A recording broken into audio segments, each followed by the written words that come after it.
नमस्कार, metro news में आपका स्वागत है। मैं हूं आपके साथ पराग गुप्ता। न्यू गुरुग्राम के सेक्टर 83 में के ब्लॉक में रहने वाले लोगों ने मूलभूत सुविधाएं नहीं मिलने पर बिल्डर के खिलाफ विरोध जताया है। न्यू गुरुग्राम की के ब्लॉक में रहने वाले लोगों को करोड़ों रुपए के फ्लैट लेकर न्यू गुरुग्राम में वो रह रहे हैं, लेकिन अगर हम लोग मूलभूत सुविधाओं की बात करें तो लोगों को मूलभूत सुविधाएं नहीं मिल पा रही हैं। के ब्लॉक के रहने वाले लोगों को 24 घंटे में सिर्फ 10 से 12 घंटे बिजली मिल पा रही है, जिससे लोग काफी परेशान हैं। उन्होंने वाटिका बिल्डर के खिलाफ सोसाइटी की सड़कों पर मार्च कर विरोध प्रदर्शन किया और बिल्डर के मुर्दाबाद के नारे लगाए। लोगों ने न्यू गुरुग्राम में फ्लैट खरीदने वाले लोगों से यहां फ्लैट नहीं खरीदने की भी अपील की। जो 12-12 घंटे रोज बिजली नहीं रहती, आइडियली रात भर नहीं रहती, लोग गाड़ियों में सो रहे, लोग होटल में जाके होटल बुक करके इतना करोड़ों रुपए देके घर खरीदा है। बिजली इज अ बेसिक नेसेसिटी, वो भी अवेलेबल नहीं है, जबकि गांव में नहीं जाती है बिजली। यहाँ पे 12 घंटे रोज बिजली नहीं रहती। यहाँ पे ऑलमोस्ट 750 फैमिलीज रहते हैं। बहुत बुरी हालात है। मेरा तो सेकंड फ्लोर है। आप ये सोचो सेकंड फ्लोर पे रहना कितना मुश्किल है। ना हवा है ना पानी है। छत पे जाएं तो उनकी टाइल बाहर आए तो कैसे आए ये बताओ। पार्क यहाँ पर बैठने के लिए पार्क भी नहीं है ढंग से, जो हम पार्कों में भी जाके अपना वो कर लें। और यहाँ पर सोचो बड़े बड़े बुजुर्ग वगैरह कहाँ बैठे हैं। लोन चुकाए हैं, बिजली का बिल दें, मेंटेनेंस तो 12 बजे काट लेते हैं, डीजल तो 2 लाख रुपए वो दो, उसके बाद 30 रुपए यूनिट के हिसाब से ये चार्ज करते हैं। जिसके घर में कमाने वाला ही है कि वो कैसे वो करेगा ये बताओ। ये शादी कर रहा हूँ उसकी ये योजना हो। हाँ मंशा हो। ये सबसे पहले तो मैं यहाँ कहना चाहूँगा कि हमारी जो इस वक्त स्थिति है वो बिल्कुल दयनीय हो गई है। दरअसल क्या है कि सर्दियों के अंदर लाइट नहीं आती है तो भी हम लोग दिए चला के रात हो जाती है कि ठीक है बिस्तर में है, पर गर्मियों के हालात ऐसे आ गए हैं कि मेरे को अब मिट्टी का तेल मिल नहीं पा रहा है, क्योंकि मिट्टी का तेल मिलेगा तभी दिए जला पाऊंगा, तभी रोशनी हो पाएगी घर में। चाहे वो पढ़ने लिखने का काम हो, मोबाइल में हो गया है, बट अगर किताब पढ़नी है तो मेरे को दिए की ज़रूरत है। दूसरा सबसे बड़ी परेशानी ये है कि आप इन्वर्टर भी लगा लीजिए, इन्वर्टर किससे चार्ज होंगे सर? लाइट से होंगे। अब जो 12 घंटे से 12 से आप 13 घंटे का जो कट लगा रहे हैं, उसमें मेन समस्या क्या है? DHBBN ये कहते हैं कि हमारे पास पूरी सप्लाई है, बट हमारे यहाँ से जो सप्लाई है आपकी वाटिका सिटी तक पहुँच नहीं पा रही है, क्योंकि वाटिका सिटी ने जो इंफ्रा तैयार किया है वो बहुत ही पुअर है। दूसरा क्या है कि अभी बता रहे थे कि 3 जो स्टेशन है उनके तैयार होने थे और अभी तक एक भी स्टेशन तैयार नहीं हो पाया है। वाटिका एक ऐसा बिल्डर हो गया जिसको अभी किसी चीज़ का डर नहीं है, वो भगवान से ऊपर अपने आप को मानने लग गया है। उसको ये बिल्कुल भी भय नहीं है कि मेरे ऊपर कोई कार्रवाई हो सकती है, लोग बाग मेरे बिल्डर फ्लैट खरीदेंगे नहीं खरीदेंगे, पता नहीं क्या सोच के वो इस तरह कर रहा है। खूब दलीलें दे लिए, खूब हाथ जोड़ लिए हैं, बच्चे बूढ़े सब परेशान है, पर वाटिका की ये समझ लिए जू नहीं रही। सिंगल यूज प्लास्टिक पर बैन के बाद लोगों के बीच असमंजस की स्थिति है। ऐसे में प्रदेश बीजेपी के पर्यावरण संरक्षण विभाग की तरफ से एक विशेष मुहिम की शुरुआत की गई है। बीजेपी के पर्यावरण संरक्षण विभाग की तरफ से लोगों को जागरूक किया जा रहा है, तो वहीं तमाम लोगों के घरों तक जूट और कपड़े के थैले मुहैया करवाए जा रहे हैं। प्रदेश बीजेपी अध्यक्ष ओम प्रकाश धनखड़ और पर्यावरण संरक्षण विभाग के प्रमुख नवीन गोयल की तरफ से गुरुग्राम में एक विशेष संकल्प पत्र जारी किया गया, जिसमें लोगों को पर्यावरण के प्रति जागरूक किया जा रहा है। सिंगल यूज प्लास्टिक बैन होने के बाद एक बड़ी चुनौती है तमाम लोगों के सामने, और ऐसे में अब प्रदेश भाजपा में पर्यावरण संरक्षण विभाग के द्वारा एक मुहिम चलाई गई है। हमारे साथ पर्यावरण संरक्षण विभाग के प्रमुख नवीन गोयल जी हमारे साथ में हैं। पर्यावरण कैसे सुरक्षित रहे, प्लास्टिक जो कि बैन हुआ इसके बाद एक बड़ी चुनौती थी, किस तरीके की आपके द्वारा ये मुहिम चलाई जा रही है, कैसे लोगों को जागरूक किया जा रहा है और क्या विकल्प आप देखते हैं ऐसे में? देखिए, सबसे पहले तो ये समझने की बहुत ज्यादा जरूरत है कि जो हम पॉलीथीन का इस्तेमाल करते हैं खासकर, इसके कितने नुकसान हैं। ये पॉलीथीन अगर हम इसको मिट्टी में दबाते हैं तो 400 साल तक नहीं गलता। अगर इसको हम जलाते हैं तो बहुत ज्यादा जहरीली गैस उत्पन्न होती है। आज तमाम ऐसी बड़ी बड़ी बीमारियां, कैंसर जैसी बीमारियां जो पहले बहुत कम होती थी, आजकल बहुत ज़्यादा बढ़ गई हैं, और उसमें मुख्य कारण सिंगल यूज प्लास्टिक है। मैं धन्यवादी हूँ सरकार का, जो इतना बढ़िया फैसला 1 जुलाई को कुछ एक आइटम, चाहे उसके अंदर स्ट्रॉ है, चाहे वो कान में डालने वाली जो ईयरबड होती थी, कुछ एक आइटम बैन की गई 1 जुलाई से। और ये इसका रिजल्ट धीरे धीरे आएगा, लेकिन इसका बहुत बड़ा रिजल्ट आएगा। और मैं इस बात को अपने आप को सौभाग्यशाली मानता हूं कि हम पिछले 2.5 साल 3 साल से देश के प्रधानमंत्री नरेंद्र भाई मोदी जी के आह्वान पर सिंगल यूज प्लास्टिक का इस्तेमाल ना करके कपड़े का थैला इस्तेमाल करने को लेकर के लगातार काम कर रहे हैं। जब माननीय मुख्यमंत्री मनोहर लाल जी की आशीर्वाद यात्रा आई थी तो हमने उसमें माननीय मुख्यमंत्री जी का स्वागत कपड़े का थैला देकर के किया था।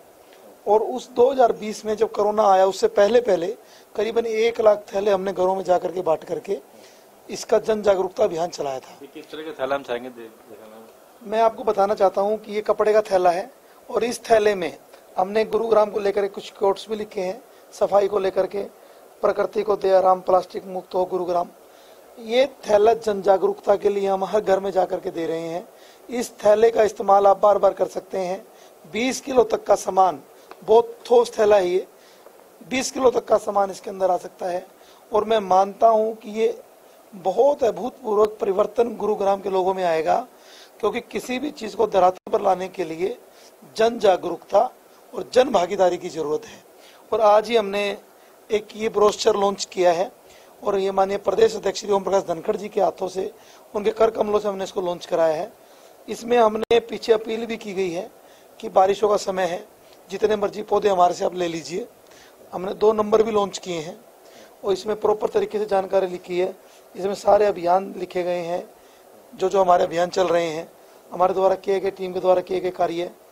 तो मैं आपके माध्यम से समस्त हरियाणा वासियों को पर्यावरण संरक्षण विभाग का प्रदेश प्रमुख होने के नाते हाथ जोड़कर अपील करता हूं कि अपनी आदतों में बदलाव लेकर के आइए। कृपया करके पॉलिथीन का इस्तेमाल छोड़ करके आप कपड़े का थैले का इस्तेमाल करिए। सरकार की दी हुई गाइडलाइन को फॉलो करिए। माननीय राव इंद्रजीत साहब, वो भी पर्यावरण के प्रति बहुत सचेत हैं, उनका भी आह्वान लगातार समय समय पर आता है। तो हमारे सीनियर लीडर्स को फॉलो करते हुए हमें इस पे काम करने की जरूरत है। कितने लगभग ऐसे थैले, आपका क्या टारगेट उद्देश्य किस तरीके से रहेगा? क्योंकि लंबे समय से आप करते रहे हैं, किस तरीके से उद्देश्य? हालांकि एक बेहतर विकल्प जरूर नजर आ रहा है। देखिए, अभी हमने 51,000 थैले पिछले 1-1.5 महीने में बांट दिए हैं। हमारा प्रयास है कि हर घर में जाएंगे, हर घर में जाकर के एक कपड़े का थैला देंगे और अपील करेंगे। और मैं साथ साथ एक बात और कहना चाहता हूं, क्योंकि कुछ दिनों से व्यापारी भाइयों में एक डर बैठ गया है कि हमारे चालान कट जाएंगे या चालान थोड़े कटे भी हैं। बट मैं कहता हूं कि अभी हम डॉक्टर कमल गुप्ता जी से मिले थे, जो हमारे अर्बन बॉडी मिनिस्टर हैं, तो उन्होंने भी कहा कि सख्ती की बजाय थोड़ा जागरूकता पे ध्यान दें, क्योंकि एक चीज को इम्प्लीमेंट होने में थोड़ा समय लगता है। तो मैं मानता हूं कि आने वाला भविष्य, अगर हमने किस पीढ़ियों को कुछ देना है तो पर्यावरण को बचाना होगा। और पर्यावरण को बचाना है तो ज्यादा कुछ नहीं, 2-2, 4-4 पौधे हर साल लगाने होंगे, और ना केवल लगाने होंगे, पालने होंगे हर किसी को। साथ ही साथ कपड़े के थैले का इस्तेमाल करना पड़ेगा।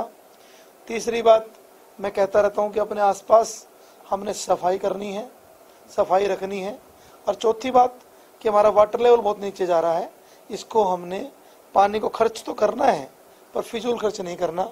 और मैं आपका भी धन्यवाद करता हूं कि आप भी इस मुहिम में आप कृपया जुड़े भी रखे हैं, ताकि इसका हर आदमी तक ये मेरी भी अपील पहुंचे और सब लोग इसके अंदर आगे आए, क्योंकि ये बदलाव छोटा सा है, इसका रिजल्ट मैं मानता हूं कि बहुत बड़ा होगा। तो अच्छे विकल्प के तौर पे ये जूट के बैग जिसे कहा जाता है, कपड़े का थैला जो जिसे कहा जाता है, ये अब कहीं ना कहीं तमाम लोगों के द्वारा जो है, जिस तरीके से पर्यावरण संरक्षण विभाग के द्वारा, भाजपा के द्वारा जो है, नवीन गोयल जो है लगातार तमाम लोगों के तक पहुंचा रहे हैं, ताकि इसका इस्तेमाल के साथ साथ पौधों का ज्यादा लगे, क्योंकि समय भी ऐसा है, अब एक ऐसा मौसम है, मानसून की शुरुआत है, तो ऐसे में कहीं ना कहीं इसको लेकर के भी लोगों को जागरूक किया जा रहा है, जिसको लेकर के एक बड़ी शुरुआत, एक बड़ी मुहिम जो है वो चलाई गई है। गुरुग्राम से कैमरामैन दिनेश के साथ दीपक शर्मा, इंडिया न्यूज। देश भर में सिंगल यूज प्लास्टिक बैन को लेकर जागरूकता लाई जा रही है। बीजेपी सरकार लगातार लोगों को जागरूक करने के लिए काम कर रही है और उसी बीच गुरुग्राम के पर्यावरण संरक्षण विभाग के नवीन गोयल के सहयोगी गुरुग्राम के अलग अलग मार्केट में प्लास्टिक बैन को लेकर लोगों को जागरूक करते हुए नजर आए। कपड़े से बने बैग देकर लोगों को बताया जा रहा है कि प्लास्टिक सेहत और पर्यावरण के लिए कितनी हानिकारक है, जिसके बाद नवीन गोयल सहयोगी गगन गोयल ने बताया कि उनका लक्ष्य 1 लाख से ऊपर गुरुग्राम में बैग बांटना है। जिससे लोग जागरूक होंगे और प्लास्टिक छोड़कर कपड़े के बैग का इस्तेमाल करना शुरू करेंगे। ये प्रधानमंत्री योजना में जो पॉलीथीन प्लास्टिक को खत्म करने के लिए जो एनवायरनमेंट को देखते हुए, पब्लिक को सहूलियत को देखते हुए थैले बांटे जा रहे हैं बाजार में। लोगों को ये अवेयरनेस की जा रही है कि आप प्लास्टिक का कम से कम इस्तेमाल करें, आने वाले टाइम में अपने बच्चों को अपनी तरफ देखें। इसलिए ये हमारे नवीन गोयल टारगेट रखा गया है थैलों को बांटने का। 1000 थैले आज हम बांटेंगे और डेली जो भी जितने भी होंगे हम नवीन गोयल जी के सहयोग से हम ये कर रहे हैं। और नवीन गोयल और गगन गोयल जी ये काफी टाइम से इसी एनवायरनमेंट के चक्कर में लगे हुए हैं और पब्लिक को यही हम कह रहे हैं कि जागरूक कर रहे हैं कि आप प्लास्टिक को कम से कम इस्तेमाल करें। आज जो हम जो थैले बांट रहे हैं, करीब 1000 से ऊपर थैले हम बांट रहे हैं। ये मुहिम लगातार हम बाजार में करते रहेंगे और हमारे जो पर्यावरण संरक्षण विभाग के प्रमुख नवीन गोयल जी है, उनके समक्ष ये थैले बांटे जा रहे हैं। और मैं बाजार से अपील करना चाहूँगा कि ज़्यादा से ज़्यादा प्लास्टिक को बंद करके कपड़ों के थैले यूज़ करें, जूट के थैले यूज़ करें। और जो मोदी जी ने मुहिम चलाई, हमारे प्रधानमंत्री जी ने, कि वे प्लास्टिक को बंद करें, तो इस मुहिम के तहत आज हम ये थैले बांट रहे हैं। और मैं बाजार वालों से भी अपील करना चाहूँगा कि ज़्यादा से ज़्यादा प्लास्टिक को बंद करके कपड़ों के थैले पर यूज़ करें और सबको जागरूक करें। गुरुग्राम में बड़ी धूमधाम से ईद का त्योहार, उसको लेकर तैयारियां तेज हो गई हैं। मंदी की मार झेल रही दुकानदारों का कहना है कि बीते 2 सालों से ईद का त्योहार कोरोना महामारी के चलते धूमधाम से नहीं मना पा रहे हैं, जबकि इस साल महंगाई की मार ने ईद के त्योहार का मजा फीका कर दिया है। दुकानदारों की माने तो कल ईद है और इस समय तक ग्राहकों की भीड़ से सदर बाजार का ये इलाका अटा रहता था, लेकिन इस बार लोग महंगाई की वजह से कम खरीदारी कर रहे हैं।